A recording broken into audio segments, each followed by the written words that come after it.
दोस्तों स्वागत है आपका स्टार क्रिएटिव क्लासेस पर। दोस्तों आपको पता ही है कि हमने आपके लिए सीएटी का जो पेपर होता है उसके अंदर जो सब्जेक्ट है एसएसटी का उसकी एनसीईआरटी की सीरीज चालू की है, जिसके अंदर हमने आपको इससे पहले 3 चैप्टर करा दिए, जहाँ से आपको हर चैप्टर से 2 से 3 मार्क का क्वेश्चन आते हैं। तो दोस्तों आज हम इस वीडियो में एक नया चैप्टर पढ़ेंगे, जिसके अंदर समझेंगे, जिसके अंदर जो ये चैप्टर है दोस्तों, इससे कमोबेश आपको 1 से 2 मार्क के क्वेश्चन देखने को ज़रूर मिलेंगे। तो दोस्तों शुरू करते हैं। कभी हमारे चैनल को आपने अभी तक सब्सक्राइब नहीं किया है तो सब्सक्राइब कर ले और इस वीडियो को लाइक करें।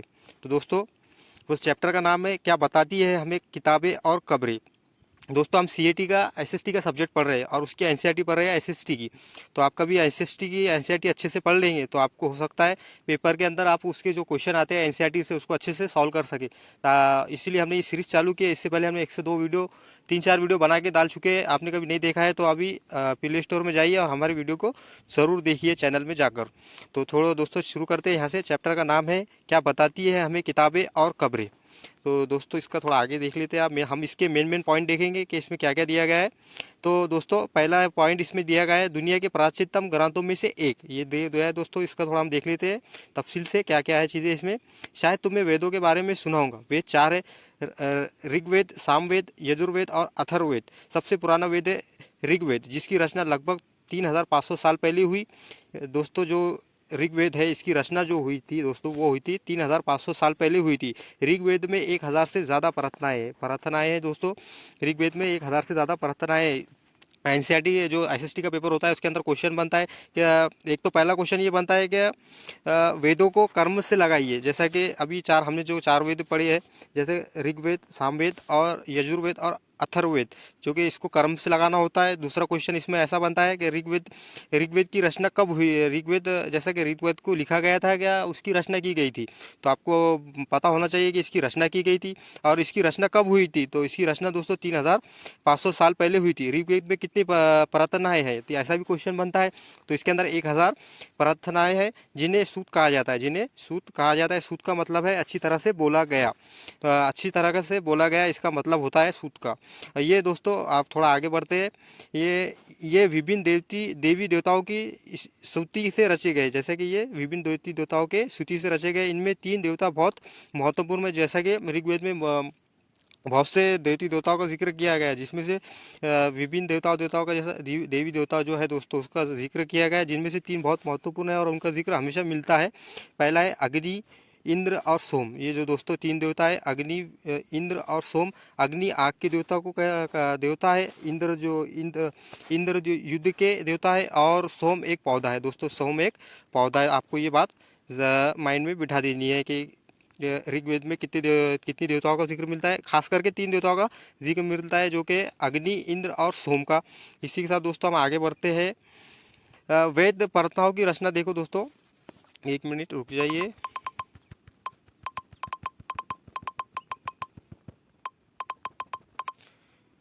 वैदिक प्रार्थनाओं की रचना ऋषियों ने की थी।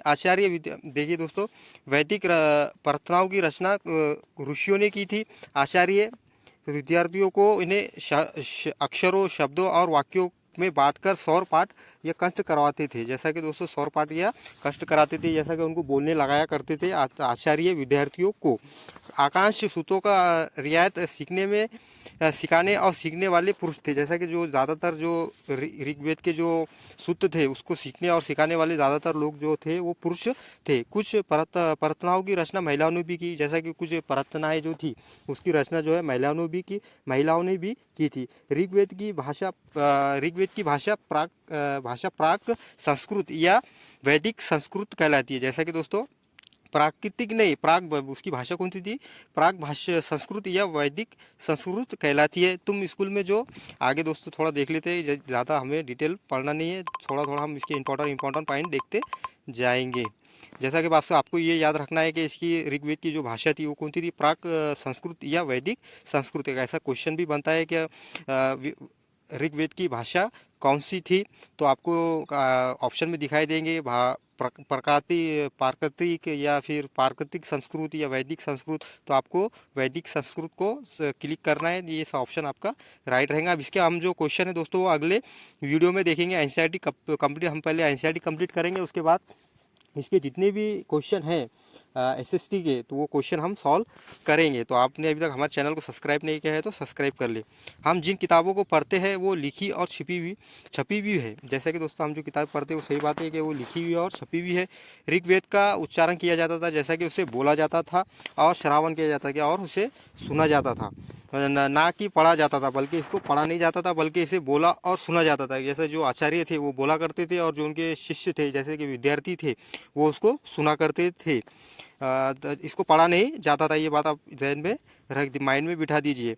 रचना के कई सदियों बाद इसे पहली बार लिखा गया। जैसा कि इसकी जो रचना हुई, पहले इसकी रचना की गई और उसके कई सालों बाद इसे लिखा गया। इसे छापने का काम बड़ी मुश्किल से 200 साल पहले हुआ। दोस्तों जो कि ऋग्वेद है इसको इसकी रचना के कई सालों बाद लिखा गया और छापने का काम दोस्तों इसको जो छापने का काम है वो 200 साल पहले शुरू हुआ था और ये इसको 200 साल पहले छापा गया था, ऐसा दिया गया है एनसीईआरटी की किताब में। आपको ये बात माइंड में बिठानी है।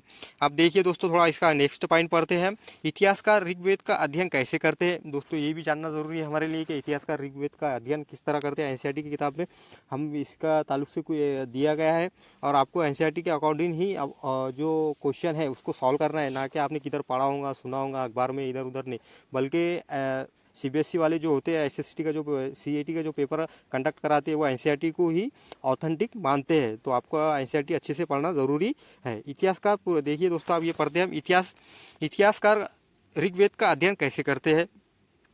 इतिहासकार पुरोहितों की तरह, देखिए दोस्तों, इतिहासकार पुरोहितों ही की जो पुरोहित होते हैं जो खुदाई करके ढूंढते हैं, तो उसी तरह इतिहासकार भी, देखिए दोस्तों, इतिहासकार भी पुरोहितों की तरह ही अतीत के बारे में जानकारी इकट्ठा करते हैं। सही बात है दोस्तों, इतिहासकार जो होते हैं अतीत के बारे में जो है जानकारी इकट्ठा करते हैं, लेकिन भौतिक अवशेषों के अलावा ये लिखित सूत्रों का भी उपयोग करते हैं। दोस्तों ये जो है अवशेष जो मिलते हैं, पुरानी चीज़ें जो मिलती है, उसके अलावा ये जो लिखित ग्रंथ मिलते हैं या जो लिखियाँ मिलती है, जो सिक्कों पर लिखा मिलता है या कुछ ऐसे कुछ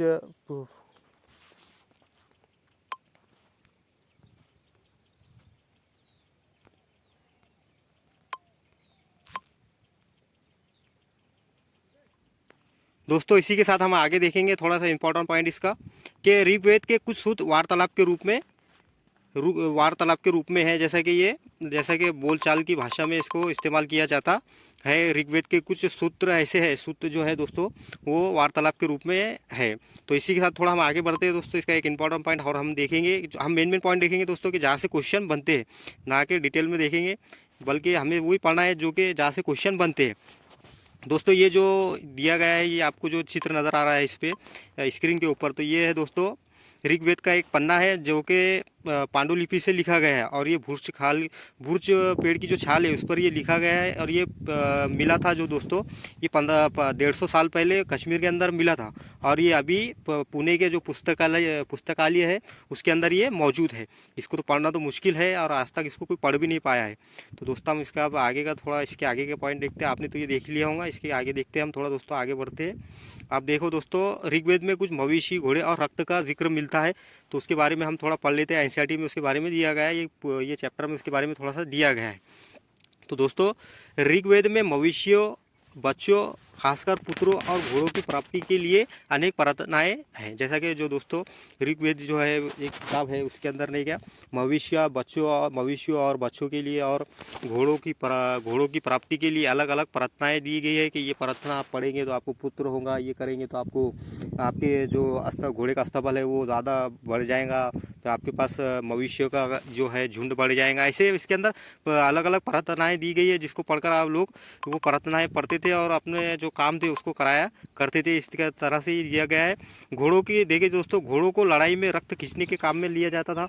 दोस्तों घोड़ों को रक्त खींचने के काम में लिया जाता था। इन लड़ाइयों में मवेशी जीतकर लाते, जैसा कि दोस्तों जो लड़ाइयाँ होती थी उसमें मवेशी जीतकर लाया जाते थे। जैसा कि जो उस टाइम पे जो मवेशियों के लिए लड़ाई होती थी उसके अंदर जो मवेशियाँ थे उसको जीता जाता था लड़ाई करके। और दोस्तों लड़ाइयाँ जैसे दोस्तों इसी के अलावा लड़ाइयाँ जैसे कि ज़मीन के लिए भी लड़ी जाती थी। दोस्तों उस टाइम पे जो ऋग्वेद का जो काल था उसके अंदर जो लड़ाइयाँ होती थी वो ज़मीन के लिए भी हुआ करती थी। जहाँ अच्छी जो लड़ाइयाँ होती थी, दोस्तों जो कि जहाँ पर जौ जैसी जो फसल है वो तैयार हो सके, ऐसी ज़मीन जो उपजाऊ ज़मीन हो तो उसके लिए वो ज़मीन के लिए लड़ाइयाँ हुआ करती थी वैदिक वैदिक दौर के अंदर। तो थोड़ा हम दोस्तों उसके साथ आगे पढ़ते हैं। कुछ लड़ाइयाँ पानी के स्रोत और लोगों की बंदी बनाने के लिए भी लड़ी जाती थी। दोस्तों कुछ लड़ाइयाँ यानी कि पानी के लिए और लोगों को बंदी बनाने के लिए भी लड़ी जाती थी वैदिक दौर के अंदर। अब थोड़ा हम इसके अलावा थोड़ा और आगे बढ़ते हैं। धीरे धीरे हम एक एक पॉइंट को देखते जाएंगे या समझते जाएंगे। आप भी समझिए क्योंकि ज़्यादातर क्वेश्चन यहाँ से बनते हैं। ये चैप्टर से कम 1 से 2 मार्क के क्वेश्चन ज़रूर आते हैं। आपको एक एक चीज़ को अच्छे से समझना है।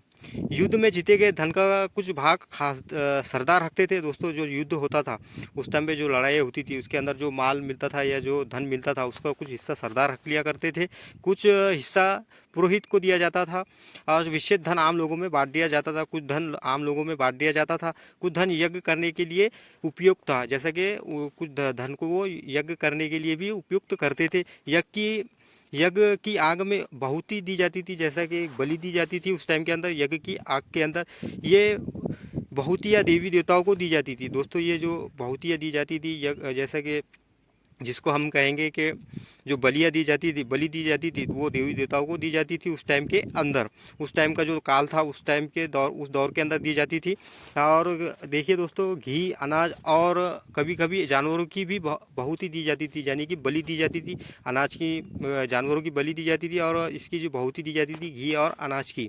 इसी के साथ दोस्तों हम थोड़ा आगे बढ़ते हैं। आपके समझ में आ रहा होगा दोस्तों, हम थोड़ा थोड़ा करके इस चीज़ को समझेंगे कि इस चैप्टर में क्या क्या चीज़ें दी गई है।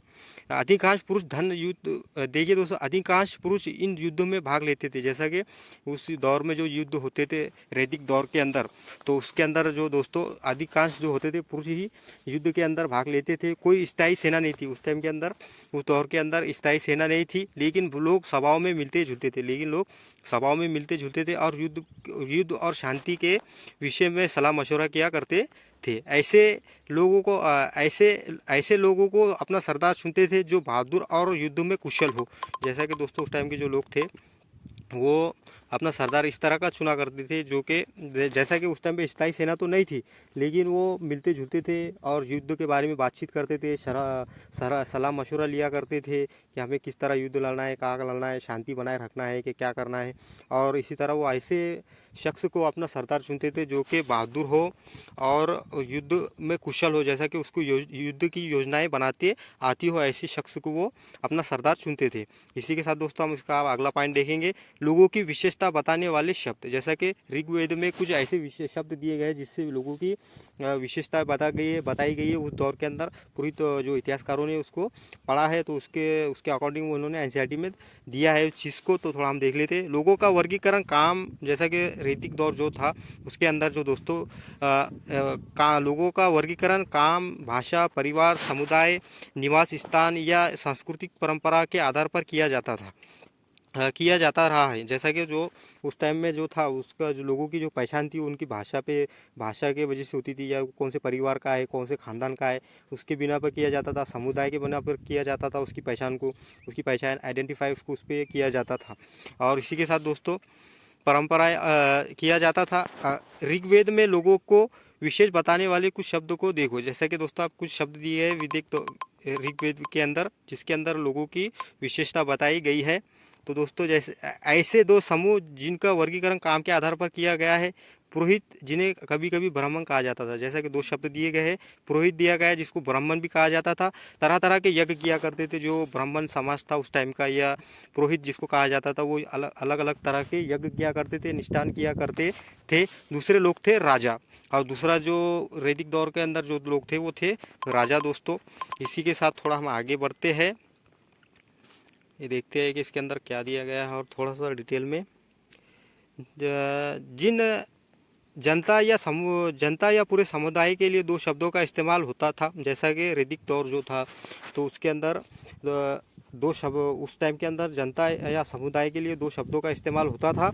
एक था जन, आज जो कि दोस्तों जिसका प्रयोग हिंदी व अन्य भाषाओं में आज भी होता है। सही बात है दोस्तों, जन का मतलब होता है जो संज्ञा पीपल्स के लिए इस्तेमाल होता है, लोगों के लिए जन कहा जाता है, आज भी इस्तेमाल होता है और उस टाइम पे भी ये शब्द इस्तेमाल हुआ करता था। दूसरा था विष, जिससे वैश्य शब्द निकला है। जैसा कि दोस्तों विष जो शब्द है उससे वैश्य शब्द निकला है। इस विषय पर तुम जैसा कि दोस्तों इसके बारे में हम थोड़ा आगे पढ़ेंगे, थोड़ा देखते हैं आगे। जैसा कि दोस्तों आप थोड़ा ये पॉइंट देख लेते हैं हम, थोड़ा सा 1 मिनट रुक जाइए, 1 मिनट। दोस्तों देखिए थोड़ा हम ये पॉइंट देखेंगे। आप जिन लोगों ने इन प्रार्थनाओं की रचना की थी कभी कभी खुद का आर्य कहते थे। जैसा कि लोगों जिन्होंने वैदिक दौर के अंदर जिन्होंने अपनी प्रार्थनाएं की थी, जिन्होंने उसकी रचनाएं की थी, उनको आर्य, खुद को वो आर्य कहते थे। तथा अपने विरोधियों को दास या दस्यु कहते थे, जो कि उनके विरोधी थे उस टाइम के अंदर, जो कि उनके जो प्रार्थनाएं थी या उनके जो तौर तरीके थे, उनको जो नहीं मानने वाले लोग थे, उनके जो विरोधी थे, उनको दास या दस्यु कहते थे। दस्यु वो लोग थे जो यज्ञ नहीं करते थे। दस्यु वो लोग थे दोस्तों जो यज्ञ नहीं करते थे, शायद दूसरी भाषा भी बोलते थे, शायद वो दूसरी भाषा भी बोलते थे। बाद के समय में दास स्त्रीलिंग दासी शब्द का मतलब गुलाम हो गया दोस्तों। जैसा कि दास जो शब्द था उसको स्त्रीलिंग कर दासी कर लिया गया, स्त्रीलिंग बन गया और उसका मतलब हो गया गुलाम हो गया।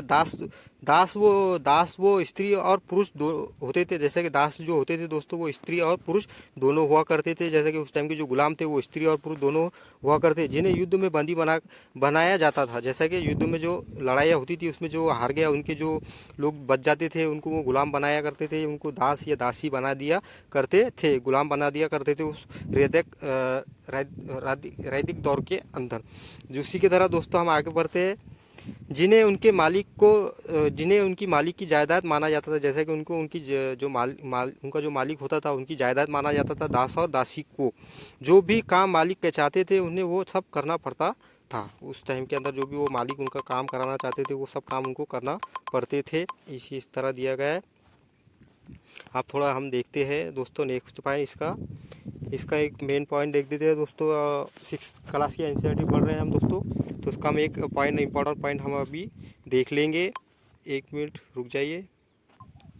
तो दोस्तों हम एक नेक्स्ट पॉइंट देखेंगे, कैसे खामोश प्रहारी कहानी महापाषाणों की। जैसा कि जो महापाषाण है दोस्तों उसके बारे में हम देखेंगे वो क्या चीज़ है, कैसा है पत्थरों को।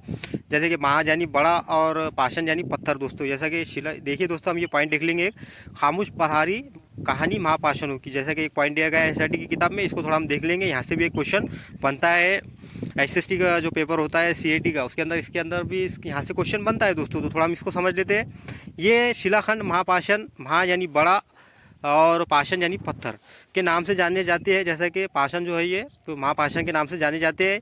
ये पत्थर दफन कराने की जगह पर लोगों को द्वारा बड़े किराने से लगाए गए थे दोस्तों। जो है ना ये महापाषाण जो पत्थर है दोस्तों, ये लोगों द्वारा लोगों को दफनाने के लिए इसका इस्तेमाल किया जाता था। तो देखिए दोस्तों आप इसके साथ हम थोड़ा आगे बढ़ते हैं। महापाषाण कब्रें बनाने की प्रथा, जैसा कि महापाषाण जो पत्थरों की कब्रें थी उसकी बनाने की जो प्रथा थी दोस्तों लगभग 3000 साल पहले शुरू हुई। ये प्रथा दक्षिण भारत, उत्तर पूर्वी भारत और कश्मीर में प्रचलित थी। जैसा कि ये चर्चाओं में रहती थी, जो कि ये एकदम वहाँ की जो दक्कन हो गया, दक्षिण भारत हो गया, उत्तर पूर्वी भारत हो गया और कश्मीर हो गया, यहाँ पे ये प्रचलित थी। यहाँ पे इस तरह से यहाँ पे पत्थरों की कब्रें बनाकर लोगों को दफन किया जाता था, दक्कन में, दक्षिण भारत में और उत्तर पूर्वी भारत में और कश्मीर में। तो इसी के साथ थोड़ा हम आगे बढ़ते हैं। देखिए दोस्तों कुछ महत्वपूर्ण महापाषाण स्थल मानचित्र 2 में देखे गए। जैसे कि एक मानचित्र दिया गया है उसमें देखिए बोल रहा हूँ हमें, तो थोड़ा हम उसको समझ लेते हैं, क्योंकि अभी मानचित्र बताने के लिए हमारे पास तो उस चीज़ के अभी तो नहीं बता सकते, लेकिन उसको हम समझ सकते हैं। कुछ महापाषाण ज़मीन के ऊपर, जैसे कि कुछ महापाषाण जो कब्रें थी दोस्तों वो ज़मीन के ऊपर दिखाई देते हैं। जैसे कि महापाषाण जो है वो कुछ ज़मीन के ऊपर दिखाई देते हैं, कुछ महापाषाण ज़मीन के भीतर भी होते थे। जैसा कि दोस्तों महापाषाण जो कब्रें थी वो कुछ कब्रें ज़मीन के ऊपर भी दिखाई देती है और कुछ ज़मीन के नीचे भी है। तो थोड़ा हम नीचे आप जाते हैं, थोड़ा ये पढ़ लेते हैं। ये दोस्तों ये कब्रें थी उस टाइम की, महापाषाण पत्थरों की जो कब्रें बनाई जाती थी जिसके अंदर लोगों को दफनाया जाता था। ये आजू बाजू से बड़े गोल गोल आकार के पत्थर सजाए जाते थे निशानी के तौर पर ऋतिक दौर के अंदर। तो थोड़ा हम इसको पढ़ लेते हैं। कुछ देखिए ये चित्र में आपको नज़र भी आ रहा होगा। कई बार पुरुतों को गोल आकार सजाए हुए पत्थर मिले, कई बार अकेला खड़ा हुआ पत्थर मिला है, जैसा कि कुछ उनको गोल आकार सजाए हुए पत्थर भी मिले हैं पुरोहितों को कब्रों के आजू बाजू, और कुछ एक खड़ा हुआ पत्थर भी मिला है। ये एकमात्र प्राण है जो ज़मीन के नीचे कब्र को दर्शाता है। जैसा कि ये जो चित्र दिख रहा है दोस्तों, ये कब्र के जो ज़मीन के अंदर की जो कब्र है उसको दर्शाने वाला एकमात्र चित्र है जो कि आपको दिया गया है यहाँ पर। आप इसको देख लीजिए। और ये आजू बाजू से पत्थर गोल गोल आकार के पत्थर सजाए गए हैं इसके अंदर आजू बाजू कब्र के। थोड़ा हम इसके आगे पढ़ लेते हैं इसके बारे में क्या क्या है। इन कब्रों को देखिए तो इन सब कब्रों में कुछ समानता है, जैसे कि इनमें कुछ समानता है दोस्तों। सामान्यतः मृतक को खास किस्म की मिट्टी के बर्तनों के साथ दफनाया जाता था।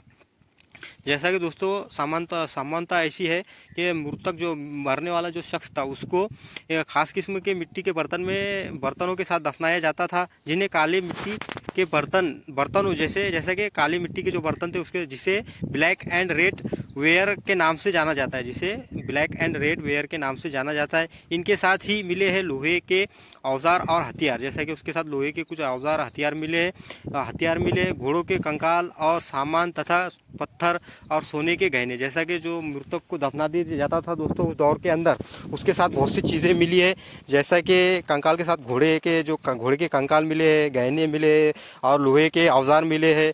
बहुत सी चीज़ें वो कंकाल के जो दफनाए मृतक की जो कब्र थी उसके साथ उसमें कब्र के अंदर मिले हैं। तो दोस्तों आप इसके साथ हम आगे बढ़ते हैं। जैसा कि ये जो दोस्तों ये घोड़े के जो उस टाइम के घोड़े के नाल या वो थे वो है, और ये एक कट्ठर मिला है कब्र के अंदर जो कि मृतक के साथ दफना दिया जाता था, जो मरने वाला शख्स था उसके साथ दफना दिया जाता था।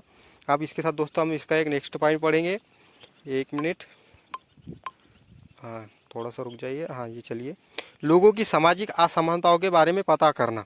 दोस्तों देखिए दोस्तों, एनसीईआरटी के अकॉर्डिंग हम देख लेते हैं क्या दिया गया है इसमें।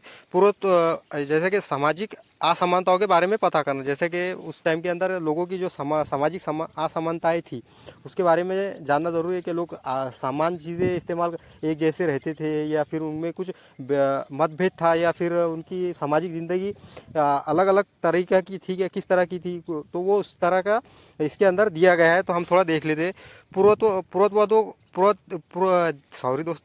पुरोहित ये मानते हैं कि जैसे पुरोहित जो लोग हैं जो खुदाई करके चीज़ें इकट्ठा करते हैं या उसका अध्ययन करते हैं, उनको ये देखिए दोस्तों, पुरोहित क्या कहते हैं। पुरोहित ये मानते हैं कि कंकाल के साथ पाई गई चीज़ें मरे हुए व्यक्ति की ही रही होंगी। जैसा कि पुरोहित का मानना है दोस्तों कि जो कंकाल के साथ जो चीज़ें मिली है वो मरे हुए व्यक्ति की ही रही होंगी। कभी कभी एक कब्र की तुलना में दूसरे कब्र में ज़्यादा चीज़ें मिलती है। दोस्तों एक कब्र है समझो, तो आप कब्रों का अध्ययन करते हैं पुरोहित, तो उनके वो एक कब्र में कम चीज़ें मिलती है दूसरे में ज़्यादा है, तो उससे वो तुलना कर सकते हैं।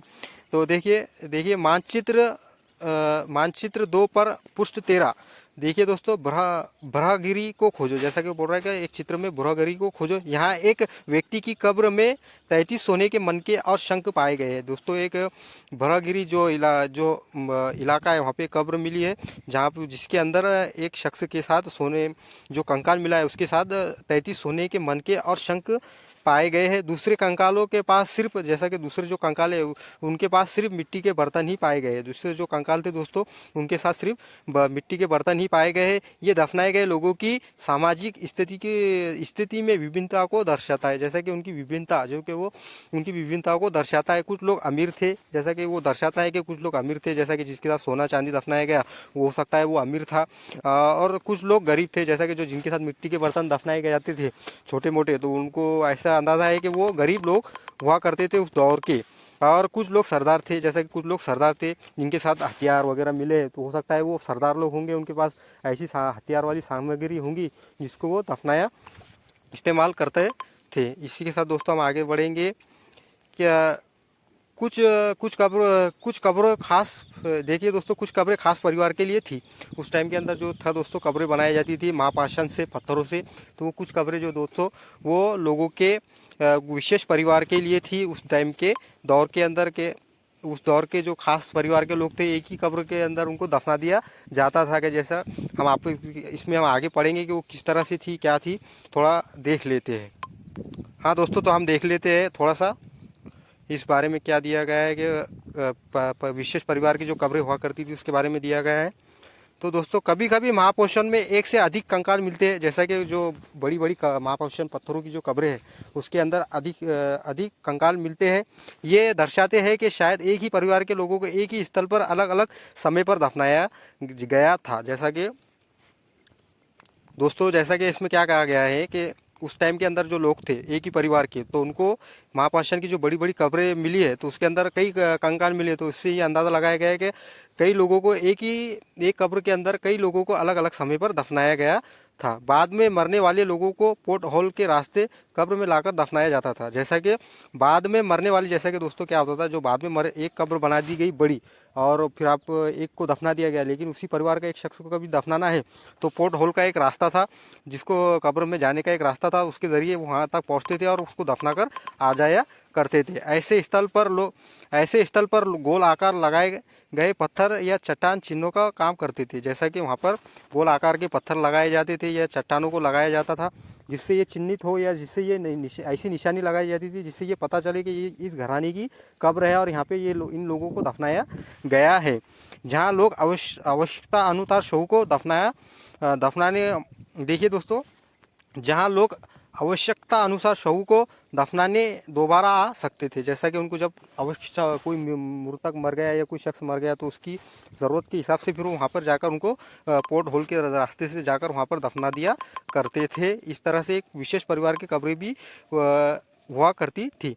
अब दोस्तों हम देखते हैं इनाम गाँव के बारे में। इनाम गाँव के विशिष्ट व्यक्ति की कब्र, जैसा कि दोस्तों इसके अंदर एक इनाम गाँव की जो इलाका है दोस्तों, वहाँ पे एक विशिष्ट व्यक्ति की कब्र मिली है। उसके बारे में हम थोड़ा देख लेते हैं कि इसके अंदर क्या क्या चीज़ें दी गई है। इमाम गाँव को खोजो, जैसा कि एक मानचित्र दिया गया है, उसके अंदर वो बता रहा है कि इमाम गाँव को खोजो। ये भीमा की सहायक नदी घोड़ के किनारे एक जगह है। जैसा कि ये एक जगह है घोड़ के किनारे है ये इमाम गाँव। तो दोस्तों ये भीमा नदी के सहायक नदी के किनारे है। तो इसका थोड़ा हम देख लेते हैं क्या है इसके अंदर, क्या दिया गया है, क्या विशिष्ट बात क्या है।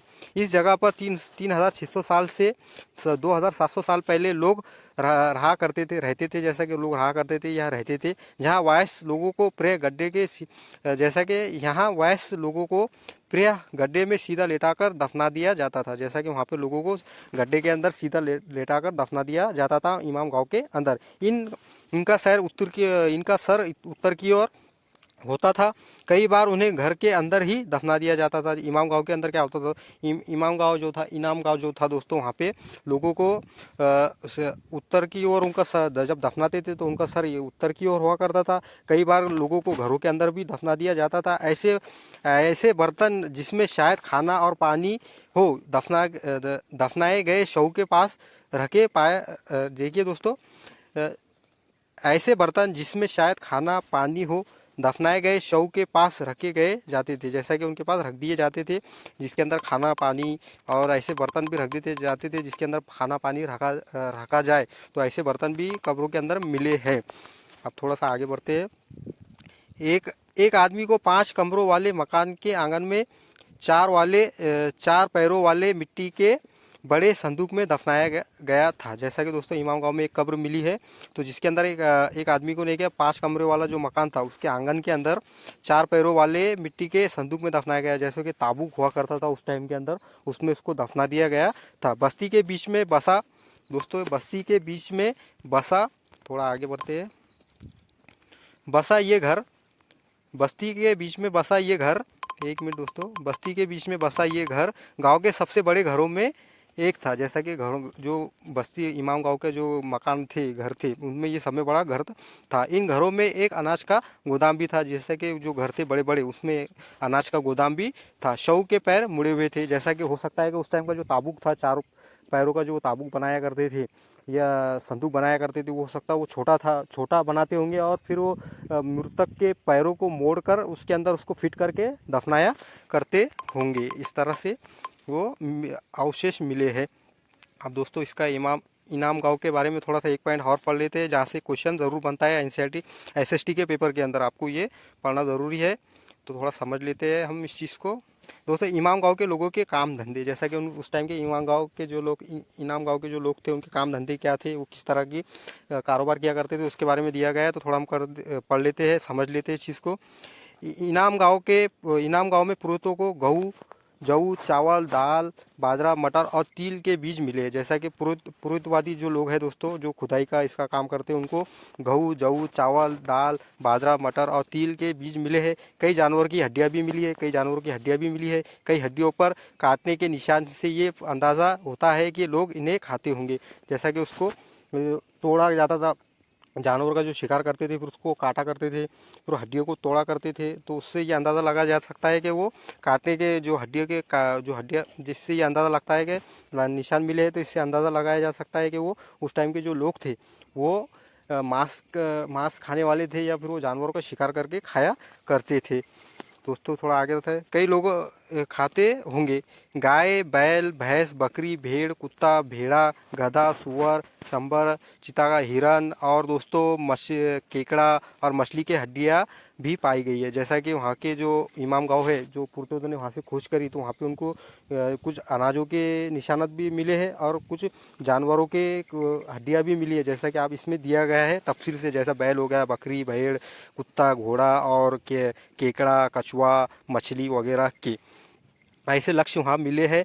ये फिर और कुछ दोस्तों वहाँ पे बेर, और इसके अलावा दोस्तों वहाँ बेर, आंवला, जामुन, खजूर और कई तरह के रसभरियाँ एकत्र की जाती थी। जैसा कि इमाम गांव के अंदर जो लोग थे, उनके काम धंधे क्या थे दोस्तों? एक तो वो दोस्तों खेती बाड़ी करने वाले लोग थे, दूसरा वो मवेशी पालक, मवेशियों को पालते थे, जैसा कि पशु पालक भी थे, और तीसरा दोस्तों वो रसभरी जो चीज़ें हुआ करती थी, जैसे जामुन, आंवला, खजूर और कई तरह के रसभरिया जो चीज़ें थी, उसको भी एकत्र किया करते थे, उसका रस बनाया करते थे, उसका इस्तेमाल किया करते थे। तो दोस्तों हमने इस तरह से इसका ये देख लिया इमाम गाँव के बारे में। थोड़ा सा दोस्तों ये एक पॉइंट दिया गया है इंपॉर्टेंट, तो उसके बारे में हम पढ़ लेते हैं। इससे भी क्वेश्चन बनता है, हो सकता है इससे भी क्वेश्चन आ जाए आपको एसएसटी के पेपर के अंदर। क्या बताते हैं हमें कंकाल के अध्ययन। जैसा कि दोस्तों कंकाल का जो अध्ययन करने वाले हैं वो हमें क्या बताते हैं, थोड़ा हम उसके बारे में देख लेते हैं। छोटे आकार के आधार पर एक बच्चे के कंकाल को आसानी से पहचाना जा सकता है। दोस्तों सही बात है, छोटा जो कंकाल मिल गया तो जाहिर सी बात है पहचान लेंगे कि ये बच्चे का कंकाल है। लेकिन एक बच्चे और बच्ची के कंकाल के बीच कोई बड़ा फ़र्क नहीं है दोस्तों, एक लड़का और लड़की के कंकाल में कोई बड़ा फ़र्क नहीं है।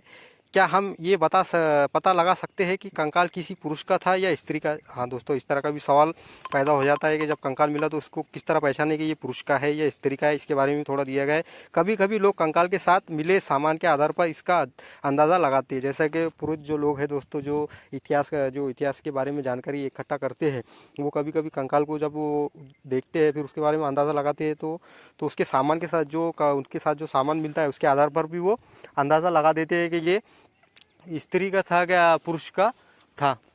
तो दोस्तों इसी के साथ हम थोड़ा देख लेंगे कि इसी के साथ दोस्तों हम थोड़ा आगे बढ़ते हैं। उदाहरण के लिए कंकाल के साथ गहने मिलते हैं तो कई बार उसे महिला का कंकाल माना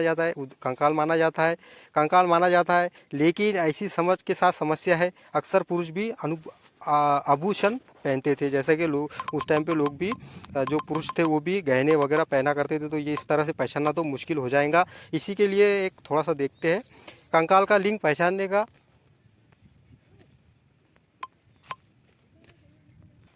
दोस्तों हम देख लेंगे थोड़ा सा कि पुरुष और महिला के कंकाल को किस तरह पहचाना जाता है, तो थोड़ा हम इसके बारे में देख लेंगे।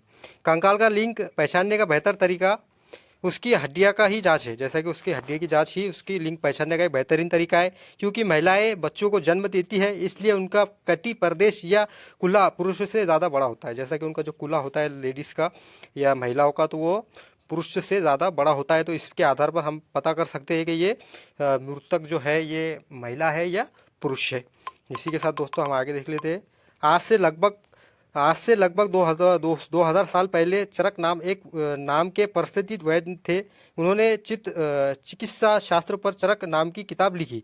वो कहते हैं कि मनुष्य के शरीर में 660 हड्डियां होती है। ये आधुनिक शरीर रचना विज्ञान की 206 हड्डियां से काफ़ी ज़्यादा है। जैसा कि आज के दौर में जो विज्ञान है, तो उनका जो कहना है विज्ञानों का, तो वो कहते हैं कि हमारे जो शरीर है उसके अंदर 206 हड्डियां होती है, और ये सही बात है। लेकिन जो चरक नाम के जो वैद्य थे उस टाइम के अंदर, उन्होंने 360 हड्डियों का कंसेप्ट दिया था उस टाइम 2000 साल पहले। संभवतः चरक ने अपनी गिनती में दांत, हड्डियां के जोड़ और कार्टिलेज को भी जोड़ा हो, जोड़कर ये संख्या बताई होंगी। जैसा कि दांतों को, हड्डियों के जोड़ों को और कार्टिलेज जो है तो उसके जो जोड़कर ये हड्डियाँ संख्या बताई होंगी, एक ऐसी संभावना है। तो दोस्तों इस तरह हमने जो एनसीईआरटी 6 क्लास की जो एनसीईआरटी का जो चैप्टर है उसको आज समझ लिया है। इसके जो क्वेश्चन है दोस्तों हम वो पूरी एनसीईआरटी कंप्लीट होने के बाद आपके लिए लेकर आएंगे। तो अभी तक आपने हमारे ये चैनल को सब्सक्राइब नहीं किया है तो सब्सक्राइब कर ले। हमारा वीडियो आपको पसंद आया होगा तो वीडियो को लाइक करें और ज़्यादा से ज़्यादा लोगों तक शेयर करें। तो दोस्तों मिलते हैं अगले वीडियो में।